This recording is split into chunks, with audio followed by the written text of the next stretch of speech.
Waalaikumsalam.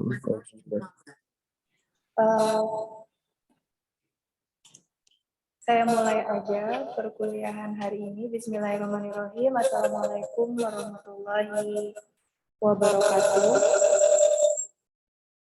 Waalaikumsalam warahmatullahi wabarakatuh.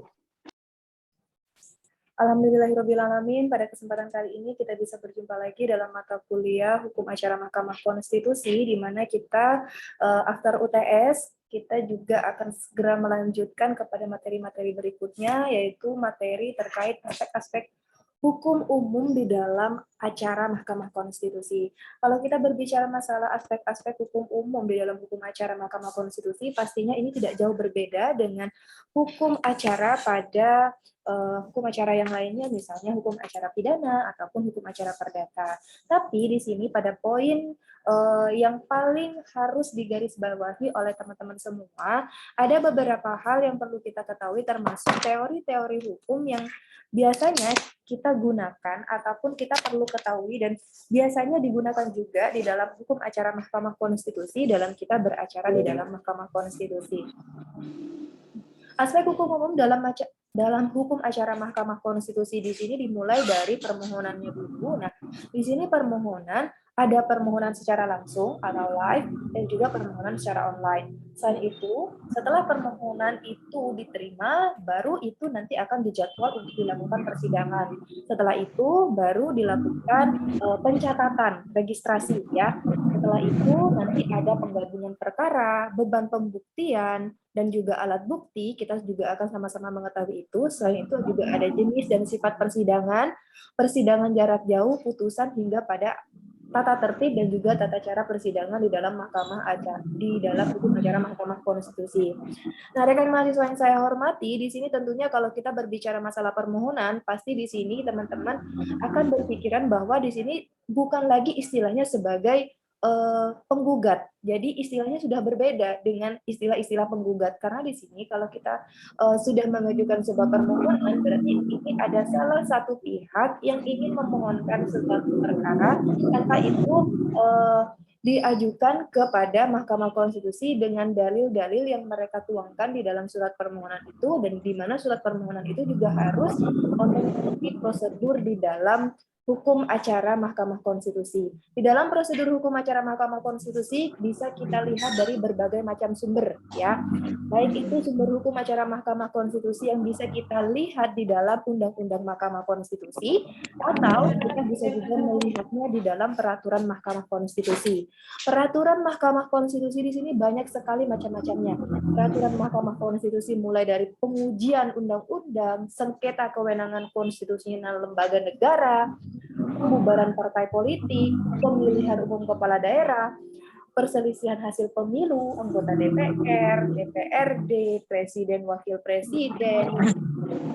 Peraturan-peraturan Mahkamah Konstitusi seperti ini memang diperbolehkan oleh undang-undang apabila ini dilakukan sebagai acuan dalam kita itu mendapatkan sumber hukum acara Mahkamah Konstitusi, karena hukum acara Mahkamah Konstitusi hingga pada saat ini masih belum dikodifikasi seperti halnya HIR ataupun KUHAP, ya. Itulah kelemahan kita. Tapi di sini Mahkamah Konstitusi dalam melakukan beracara itu disesuaikan dengan masing-masing perkaranya. Misalnya itu adalah pengujian ataupun uji material dari Undang-Undang terhadap UUD 1945.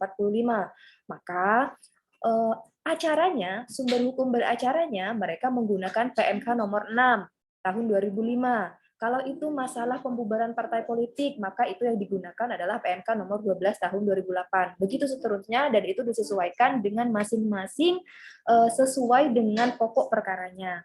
Selain itu, tentang permohonan yang dilakukan secara daring ataupun secara online ini dilakukan berdasarkan PMK nomor 18 tahun 2009 tentang pedoman pengajuan permohonan elektronik dan pemeriksaan persidangan jarak jauh. Ada juga PMK nomor 19 tahun 2009 tentang tata tertib persidangan hingga pada PMK nomor 21 tahun 2009. Nah, kita mulai dari permohonan terlebih dahulu ya. Walaupun suatu perkara ini diajukan oleh individu, oleh masing-masing warga negara, karena dalam perkara Mahkamah Konstitusi, ini diperbolehkan warga negara Indonesia untuk mengajukan permohonan siapapun warga negara, namun putusannya ini adalah berlaku secara umum dan dapat mempengaruhi hukum dan juga ketatanegaraan di Indonesia. Karena berdasarkan pasal 31 ayat 1 Undang-Undang Nomor 24 Tahun 2003 tentang Mahkamah Konstitusi ini, di dalam surat permohonan, khususnya permohonan kepada Mahkamah Konstitusi, baik itu permohonan terhadap uji material, permohonan terhadap pembubaran partai politik, permohonan terhadap perselisihan ataupun sengketa yang terjadi di antara lembaga negara, nah itu harus sekurang-kurangnya memuat yang pertama, nama dan alamat pemohon. Yang kedua, uraian ataupun mengenai perihal yang menjadi dasar pokok permohonan yang dimohonkan itu. Dan yang ketiga, hal-hal yang diminta untuk diputus. Misalnya ada pasal yang ingin direvisi, atau ada pasal yang ingin dihapus, atau ada pasal yang dianggap itu bertentangan dengan konstitusi. Ya, jadi permohonan sekurang-kurangnya harus ada 3 hal ini, ya, nama dan alamat pemohon, uraian, perihal ataupun pokok yang dimohonkan itu, serta hal-hal yang ingin diputuskan. Untuk pendaftaran permohonan dan juga penjadwalan sidang, ini dimulai yang pertama, permohonan ini yang pertama diajukan oleh setiap subjek hukum. Ya, setiap subjek hukum manapun itu boleh mengajukan permohonan selama itu sesuai dengan kewenangan dan juga kewajiban MK dalam memutus permohonan yang diajukan itu. Permohonan ini diajukan kepada Mahkamah Konstitusi ya oleh petugas penerima permohonan untuk disampaikan kepada panitera MK.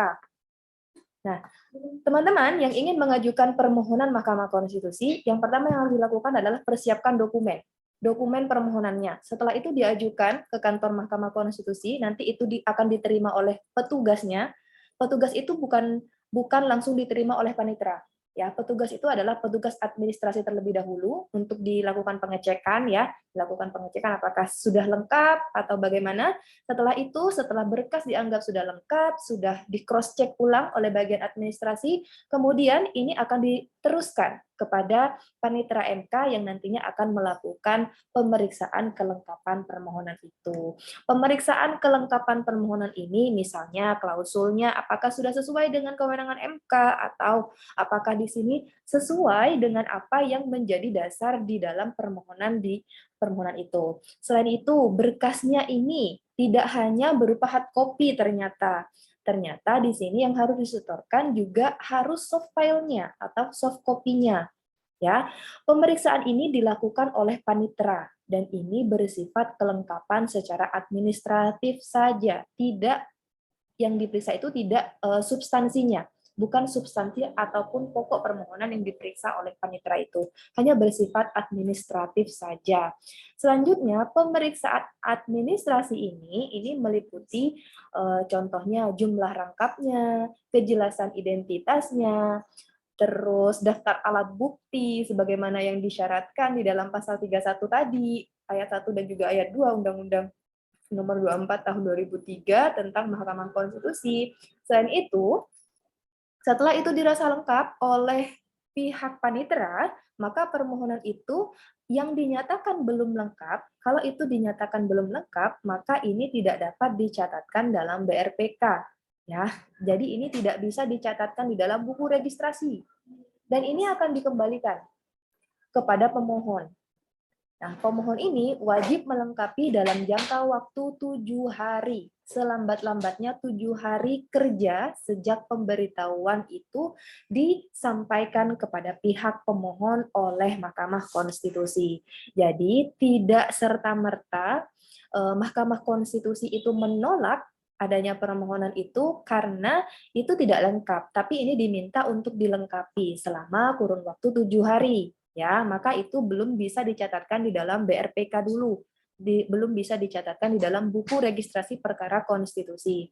Selanjutnya, ketika ini sudah diperbaiki ataupun ini sudah dinyatakan lengkap oleh panitera, maka permohonan yang telah dinyatakan lengkap ini baru bisa dicatatkan di dalam BRPK. Yang kemudian catatan tentang kelengkapan administrasi ini akan dimasukkan nomor perkaranya, lalu akan dimasukkan tanggal penerimaannya, dimasukkan nama pemohonnya, dan juga pokok perkaranya. Setelah permohonan itu dinyatakan lengkap dan sudah dimasukkan di dalam BRPK, maka MK akan menetapkan hari sidang pertama dalam jangka waktu selambat-lambatnya adalah 14 hari kerja. Jadi, setiap subjek hukum yang mengajukan permohonan kepada Mahkamah Konstitusi itu akan dikonfirmasi kelengkapannya selama kurun waktu 7 hari, dan itu harus melengkapi dalam waktu 7 hari itu. Kemudian ketika itu tidak ditemukan adanya ketidaklengkapan, maka itu akan dilanjutkan untuk dicatatkan di dalam BRPK, buku registrasi perkara konstitusi BRPK itu. Kemudian ketika itu sudah dicatatkan, sudah mendapat nomor registrasi, sudah mendapatkan tanggal sidang, maka itu sudah jelas dalam kurun waktu 14 hari itu akan mendapatkan tanggal penerimaannya, berkas permohonannya, nama pemohonnya, dan juga pokok perkaranya.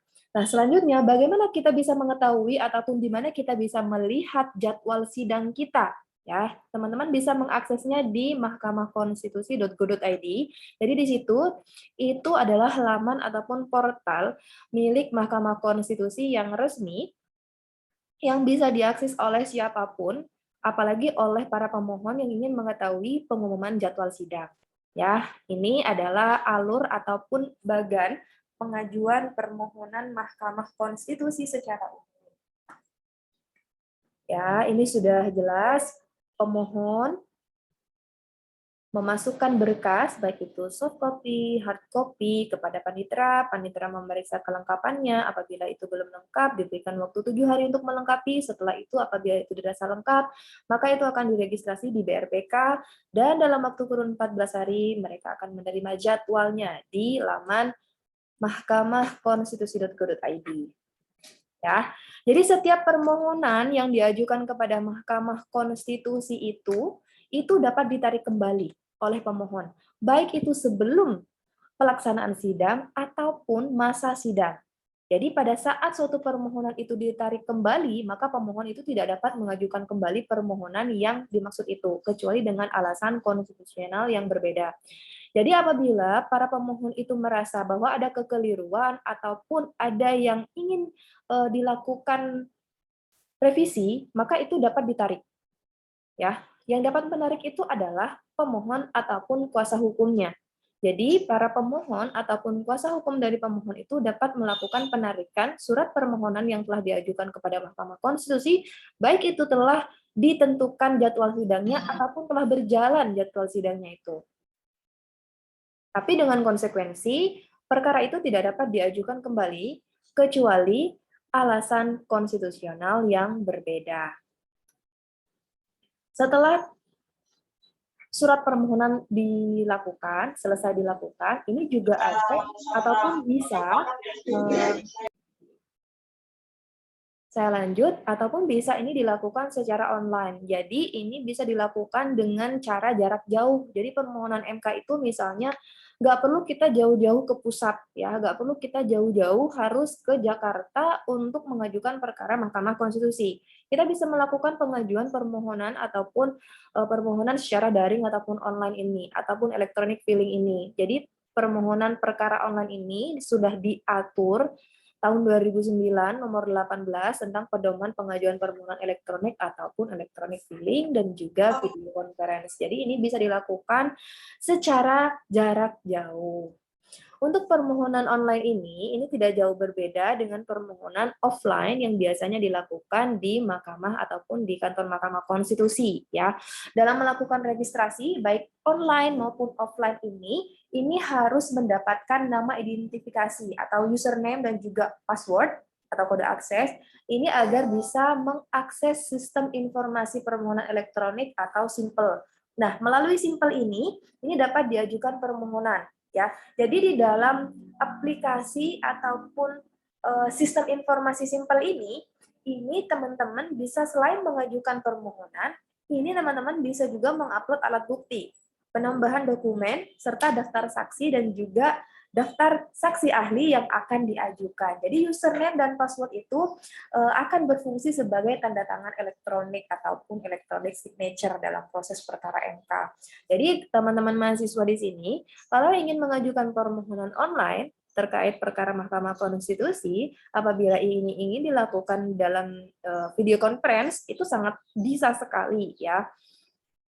Permohonan ini kemudian akan dianggap diterima apabila permohonan yang dimaksud ini sudah masuk ke dalam sistem jaringan komputer di Kepaniteraan MK. Tapi kelemahannya di sini adalah kalau di sini mengalami error, maka di sini tidak akan diterima oleh sistem jaringan komputer di Kepaniteraan MK dan ini akan batal secara otomatis. Nah, kalau ini terlambat, kadang ini bisa pemberitahuannya melalui spam email. Nah, maka teknis-teknis yang seperti ini bisa saja terjadi dan ini bisa menghambat permohonan yang ingin diajukan. Ya. Jadi kalau misalnya permohonan yang ingin diajukan itu dirasa sangat urgen dan itu teman-teman posisinya sudah ada di ibu kota, tapi tidak apa-apa langsung ke ibu kota saja. Tapi kalau misalnya teman-teman berada di daerah, di kepulauan, ataupun di daerah yang jauh dari ibu kota, maka teman-teman alternatifnya adalah mengajukan permohonan secara online. Nah, ketika ini sudah diterima oleh jaringan komputer Kepaniteraan MK, maka MK ini akan menyampaikan informasi kepada pemohon dan atau kuasanya ini dalam waktu 1 hari setelah dokumen permohonan itu tersampaikan.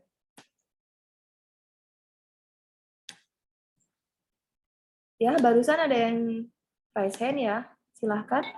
Iya Bu, saya Bu. Mas, Sidki Alif Akpa Bu. oh ya, Mas Sidki. Halo.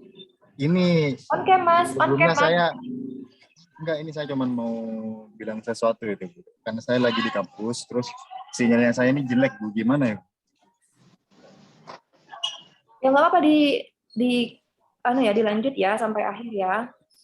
Saya lanjut. Jadi permohonan atas kuasa Ya. hukum ini harus menjawab konfirmasi itu secara tertulis kepada Panitera MK dalam waktu selambat-lambatnya 3 hari sejak permintaan konfirmasi disampaikan oleh Panitera MK.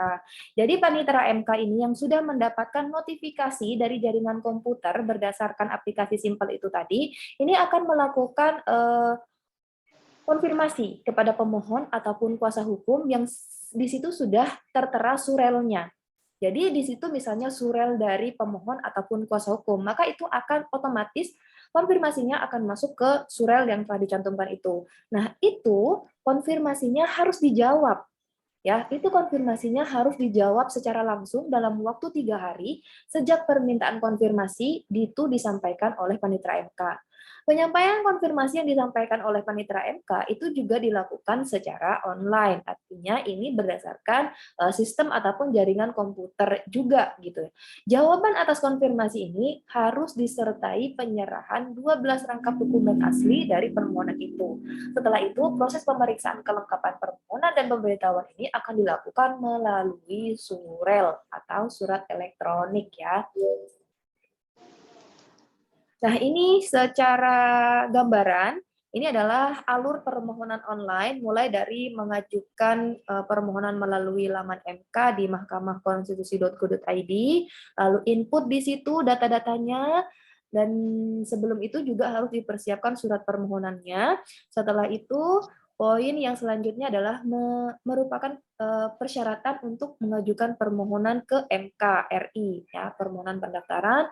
Lalu setelah itu di website Mahkamah konstitusi.go.id ini wajib ditindaklanjuti oleh pemohon selambat-lambatnya 3 hari. Nah, sebagaimana yang telah saya sampaikan tadi, bahwa permohonan ini harus sering-sering dilihat, harus sering-sering dicek, karena notifikasi ini kadang kalau ada yang kelupaan, maka ini akan gugur secara otomatis ketika itu tidak dijawab baik itu oleh pemohon ataupun kuasa hukumnya.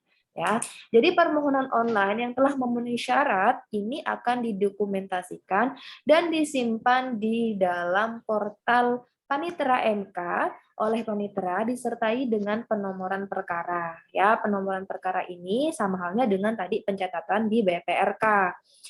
Selain itu, Panitera ini akan mengirimkan akta registrasi perkara kepada pemohon melalui email dalam waktu 7 hari sejak diregistrasi.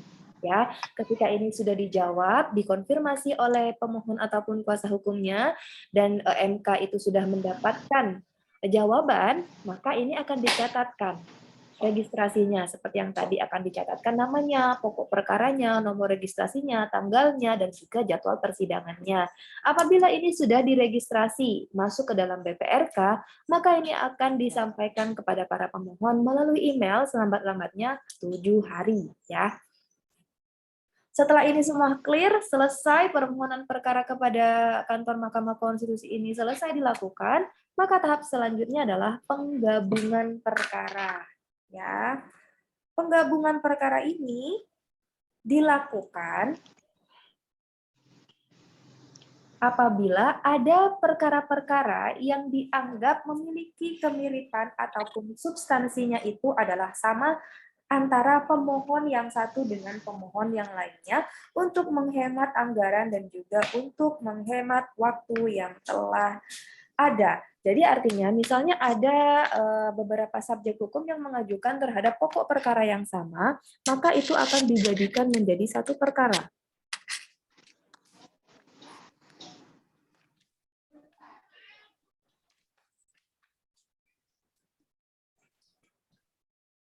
Ya.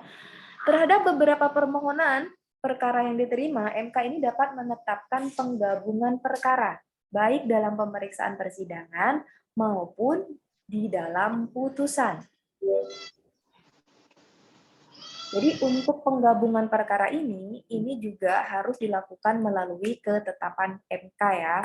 Ketetapan Mahkamah Konstitusi ini apabila terdapat 2 perkara atau lebih yang memiliki objek atau substansi permohonan yang sama. Seperti yang saya katakan tadi, apabila substansi pada pokok perkara yang diajukan ataupun pada pokok perkara surat permohonan itu adalah sama, maka ini akan dilakukan penggabungan perkara melalui ketetapan Mahkamah Konstitusi. Penggabungan perkara ini dilakukan untuk perkara sejenis, ya. Meskipun ada kemungkinan terdapat 2 perkara, ya, terdapat 2 perkara yang nantinya akan masuk dalam 2 wewenang yang berbeda, serta memiliki isu hukum ataupun pokok perkara yang sama. Maka ini akan digabungkan menjadi satu perkara saja. Nah, penggabungan ini yang berbeda dengan hukum acara sebelumnya, berbeda dengan hukum acara berbeda dengan hukum acara perdata, berbeda dengan hukum acara pidana, berbeda dengan hukum acara tata usaha negara. Karena di dalam Mahkamah Konstitusi ini adalah rujukannya adalah Undang-Undang Dasar 1945, dan yang akan dilakukan uji materi itu adalah undang-undang. Jadi apabila ini ada kesamaan ataupun kemiripan ataupun substansinya itu isu hukumnya ataupun pokok perkaranya sama, maka ini akan dilakukan penggabungan perkara. Belum tentu di dalam hukum acara yang lainnya ini akan dilakukan penggabungan perkara. Hanya di dalam hukum acara Mahkamah Konstitusi saja yang dilakukan penggabungan perkara, ya. Penggabungan ini dapat dilakukan setelah proses persidangan ini ada perkara-perkara baru yang kemudian mengajukan pengujian ini ketentuan yang sama serta memiliki isu konstitusional yang sama. Maka perkara baru ini akan digabungkan pemeriksaan dan putusannya dengan perkara yang sedang diperiksa itu. Oke, saya lanjut. Nah, penggabungan perkara ini tidak hanya terhadap permohonan. Penggabungan perkara ini tidak hanya terhadap permohonan yang mengajukan ketentuan pasal-pasal dari suatu undang-undang yang sama. Jadi terhadap permohonan pengujian pasal yang berbeda pun, apabila itu dalam satu undang-undang, itu dapat dilakukan penggabungan. Ya, jadi tidak hanya satu pasal, misalnya tentang sanksinya, tentang besaran pokok dendanya, itu kalau misalnya dalam satu undang-undang, maka itu akan dilakukan penggabungan perkara. Karena yang dibahas adalah undang-undang itu, misalnya undang-undang pornografi. Nah, apabila ada satu permohonan yang mempermasalahkan tentang memakai baju yang seperti apa untuk kriteria tertentu dan di daerah tertentu, sedangkan yang lainnya membahas tentang masalah sanksinya. Maka itu akan dilakukan penggabungan selama itu adalah undang-undangnya yang sama. Seperti itu ya. Selanjutnya di dalam pasal 11 ayat 6 Peraturan Mahkamah Konstitusi tentang pedoman beracara dalam perkara pengujian undang-undang ini di dalam uji material, penggabungan perkara ini dilakukan berdasarkan usulan panel hakim terhadap perkara yang memiliki kesamaan permohonan. Pertama, yang kedua, memiliki keterkaitan materi permohonan. Yang ketiga, pertimbangan atas permintaan pemohon. Ini juga bisa dilakukan atas permintaan pemohon apabila ditemukan ada permohonan yang lain yang sama dengan permohonan yang telah dia ajukan. Selanjutnya kita ke beban pembuktian. Setelah tadi kita sudah mengerti tentang alur permohonan secara langsung, secara offline, alur permohonan secara online, lalu penggabungan permohonan, sekarang kita lanjut ke beban pembuktian dan juga alat bukti. Ya. Di sini, di dalam beban pembuktian ada 4 teori. Yang pertama ada teori afirmatif atau teori negatif, ada juga teori hak, teori hukum objektif, teori kepatutan, dan juga teori pembebanan berdasarkan kaidah-kaidah yang bersangkutan. Nah, di dalam hukum acara Mahkamah Konstitusi, ini kalau kita berbicara masalah teori afirmatif ataupun teori negatif, ini pasti kita berbicara masalah siapa yang nantinya akan membuktikan apabila ini telah dilakukan sidang pemeriksaan alat bukti, ya, apakah para pemohon ataupun pihak yang memang dimohonkan itu. Ya, karena di sini ada teori afirmatif ini adalah teori negatif yang menyatakan bahwa teori ini membebankan kepada pihak yang mendalilkan demikian apabila ini telah dilakukan permohonan dan mereka wajib melakukan pembuktian. Ya, artinya ini akan dibebankan kepada para pihak yang mendalilkan seperti itu. Nah, selanjutnya teori hak ini juga tidak berbeda jauh dengan teori afirmatif, namun perbedaannya dalam teori hak ini ada pihak-pihak yang memang memiliki hak untuk membuktikan bahwa apa yang diperkarakan itu, apa yang ingin disampaikan di dalam persidangan itu adalah tidak benar ataupun benar. Ya, selanjutnya untuk teori hukum objektif adalah yang ditekankan di sini adalah sifat-sifat yang bersifat objektif, bukan subjektif. Ya, teori hukum objektif di sini yang diperhatikan adalah hal-hal yang bersifat objektif yang berkaitan dengan apa yang menjadi objek ataupun pokok perkara di dalam surat permohonan itu. Selain itu, teori kepatutan. Nah, teori kepatutan ini kita bisa melihat pada aspek-aspek hukum umum, ya, aspek-aspek hukum acara umum. Aspek-aspek hukum acara umum misalnya kita bisa temukan di dalam hukum acara pidana, hukum acara perdata, hukum acara PT UN, dan lain sebagainya, dan ini bisa diterapkan juga di dalam hukum acara Mahkamah Konstitusi. Nah, namun perbedaannya di dalam hukum acara Mahkamah Konstitusi yang membedakan di sini adalah hukum Mahkamah Konstitusi ini berada ada yang membolehkan untuk penggabungan permohonan. Sedangkan di dalam hukum acara yang lainnya itu tidak ada penggabungan permohonan karena itu tidak bersifat umum. Artinya kalau Mahkamah Konstitusi ini meskipun ini diajukan oleh satu pihak tapi ini akan berlaku secara umum, akan berlaku secara general untuk seluruh masyarakat Indonesia seperti itu. Dan teori pembebanan berdasarkan kaidah yang bersangkutan, ya. Teori pembebanan berdasarkan kaidah yang bersangkutan ini adalah berdasarkan kepada pokok perkara yang diajukan. Misalnya, ini pokok perkaranya yang diajukan ke Mahkamah Konstitusi itu apa? Apakah itu akan dilakukan uji material? Apakah itu terkait dengan pembubaran partai politik? Apakah itu terkait dengan sengketa kewenangan yang dimiliki oleh lembaga negara yang itu diberikan kewenangannya oleh Undang-Undang Dasar 1945, ataupun itu masalah pemilihan umum. Nah, yang mana yang akan digunakan, maka itu akan dilakukan ataupun diselesaikan berdasarkan teori-teori pembebanan berkaidah yang bersangkutan. Maka kalau misalnya itu perkara Mahkamah Konstitusi tentang uji material, itu tidak bisa menggunakan peraturan Mahkamah Konstitusi tentang pembubaran partai. Ya, seperti itu. Jadi itu teori yang digunakan adalah sesuai dengan pokok perkaranya saja. Nah, karena perkara konstitusi ini sangat terkait dengan kepentingan umum, maka hakim dalam persidangan MK ini dapat bersifat aktif. Ya, dapat bersifat aktif artinya memerintahkan kepada saksi atau saksi ahli tertentu yang apabila itu diperlukan untuk hadir di dalam persidangan memberikan keterangan. Jadi, tidak hanya teori afirmatif saja yang digunakan di dalam hukum acara Mahkamah Konstitusi ini. Hukum acara Mahkamah Konstitusi ini juga memberikan kewenangan kepada hakim untuk bersifat aktif dalam menghadirkan saksi-saksi dan juga menghadirkan yang memang cukup untuk menjadi dasar putusan Mahkamah Konstitusi. Contohnya adalah dengan menghadirkan saksi ahli untuk memperkuat siapa yang benar dan juga siapa yang salah. Seperti itu dari sisi perspektif hakim ya, tanpa memihak kepada yang A ataupun yang B gitu. Jadi hakim dapat bersifat aktif dalam persidangan MK ketika itu menghadirkan saksi dan juga saksi ahli tertentu yang diperlukan untuk hadir di persidangan. Jadi karena itu pembuktian dalam peradilan Mahkamah Konstitusi ini disebutkan dapat menerapkan ajaran pembuktian bebas tapi terbatas. Ya, ajaran pembuktian bebas tapi terbatas ini menentukan mengenai pembuktian yang dapat dijumpai dalam peraturan Mahkamah Konstitusi yang mengatur pedoman beracara untuk setiap wewenang MK. Nah, contohnya di sini.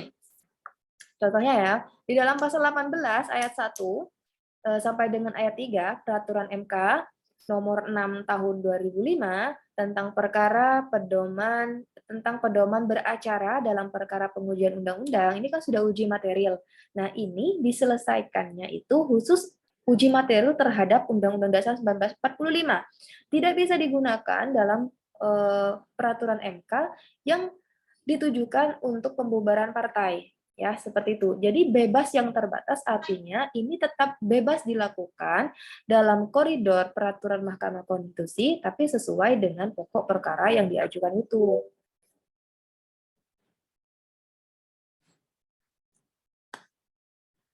Contoh beban pembuktian yang pertama. Kalau kita mengacu kepada teori afirmatif tadi, jadi pembuktian ini dibebankan kepada pemohon. Jadi siapa yang mengajukan surat permohonan, siapa yang memohonkan kepada MK, maka dia yang akan diberikan beban untuk membuktikan di hadapan hakim ataupun di persidangan.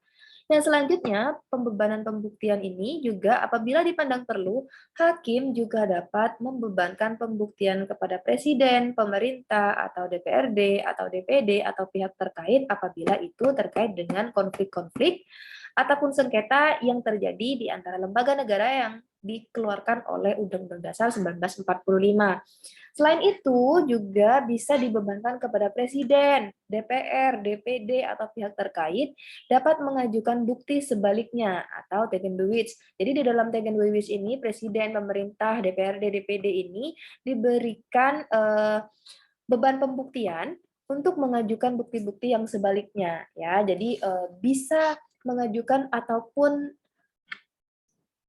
menjawab dari bukti-bukti yang telah ditampilkan di persidangan.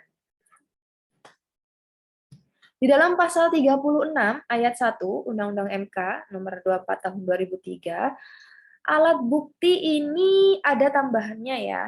Kalau di hukum acara pidana kita mengenal 5 alat bukti, sedangkan di dalam Mahkamah Konstitusi, hukum acara Mahkamah Konstitusi, kita mengenal ada 6 alat bukti ya. Yang pertama, surat atau tulisan, yang kedua keterangan saksi, keterangan ahli sama tetap, keterangan para pihak sama, petunjuk, dan yang terakhir alat bukti berupa informasi yang diucapkan, dikirimkan, diterima, atau disimpan secara elektronik dengan alat optik atau serupa dengan itu. Ya, jadi ada tambahan di dalam hukum acara Mahkamah Konstitusi terkait alat buktinya juga ada sedikit perbedaan dengan yang menjadi aspek-aspek hukum umum di dalam hukum beracara. Nah, jenis dan sifat persidangan. Tadi kita sudah selesai membahas tentang beban pembuktian dan juga alat bukti. Sekarang kita sudah mengacu ataupun sudah sampai pada materi jenis dan juga sifat persidangan itu. Ya, dilihat dari materi persidangan, terkait dengan proses suatu perkara, sidang MK ini dibagi menjadi 4. Ya, yang pertama ada sidang pemeriksaan pendahuluan, sidang pemeriksaan persidangan, RPH, pengucapan putusan.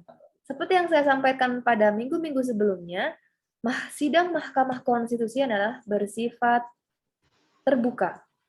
Namun, ada satu hal yang bersifat tertutup, yaitu pada acara rapat permusyawaratan hakim atau RPH.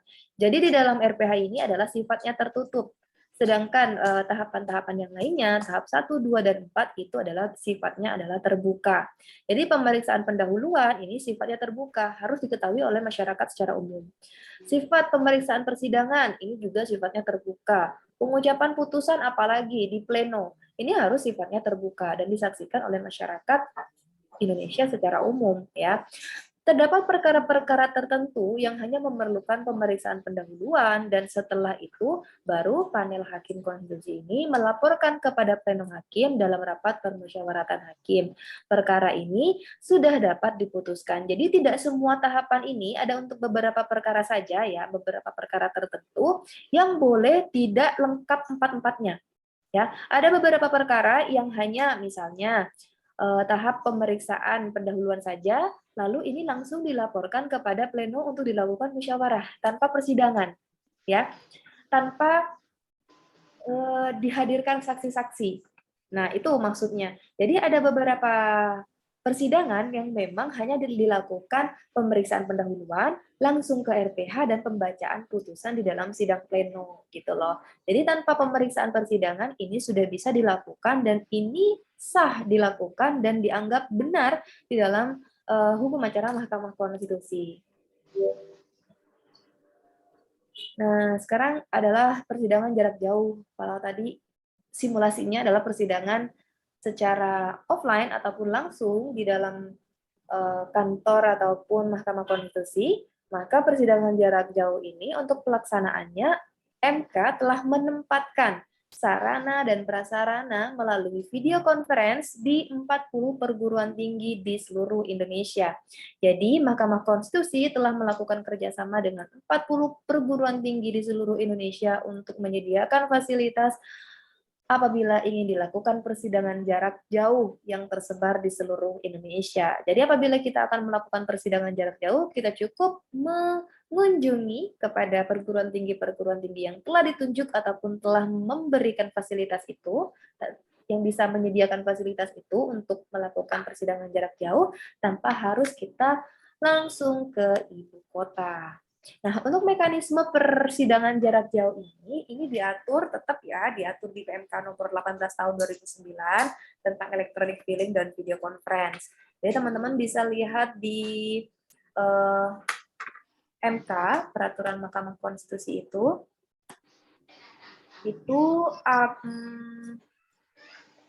ketika itu sudah dilakukan mekanisme persidangan jarak jauh, dan ini sudah sesuai dengan peraturan Mahkamah Konstitusi nomor 18 tahun 2009, maka ini dapat dilaksanakan baik itu kita sedang berada di manapun. Jadi artinya kalau kita misalnya ada di Sumeneb, misalnya di yang universitas ataupun perguruan tinggi yang menyediakan persidangan jarak jauh melalui video conference itu, misalnya di UNER ataupun di UB, nah kita bisa mengunjungi tempat itu gitu loh, untuk mengikuti persidangan jarak jauh itu. Oke, dari sini ada yang ditanyakan? Silahkan mahasiswa.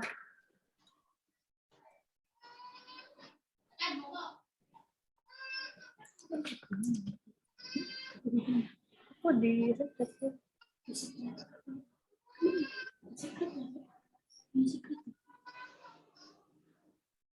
kan ada ini panitia dekan.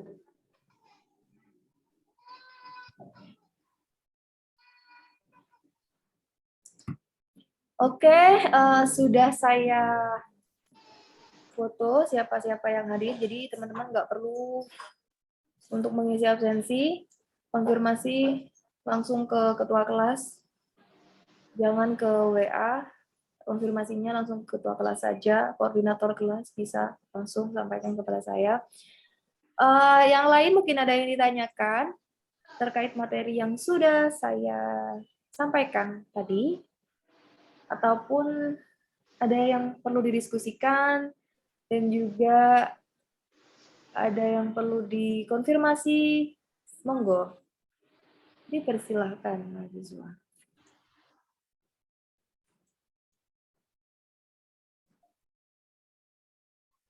Mbak Marina boleh bisa. Nanti ya.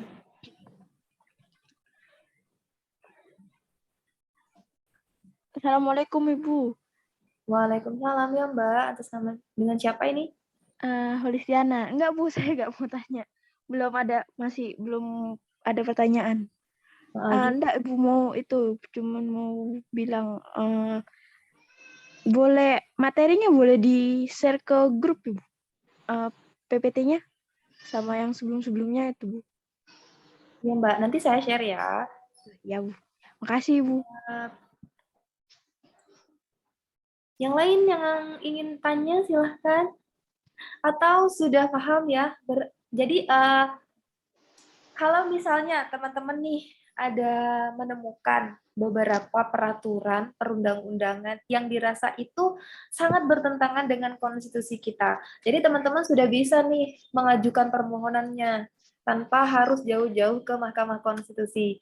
Jadi sudah ada alternatifnya melalui permohonan online itu tadi, melalui mahkamahkonstitusi.go.id. Jadi teman-teman sebagai mahasiswa Fakultas Hukum juga sudah bisa mengajukan permohonan Mahkamah Konstitusi apabila itu dirasa umum Mahkamah hukum Konstitusi. acara Mahkamah Konstitusi. Gimana Mas Ahmad Yani? Ada yang ditanyakan Mas?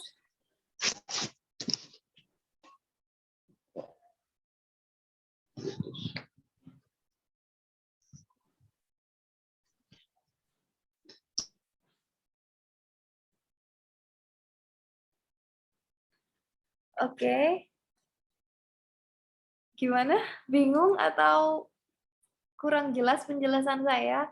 Atau terlalu cepat? Atau malah tidak mengerti sama sekali?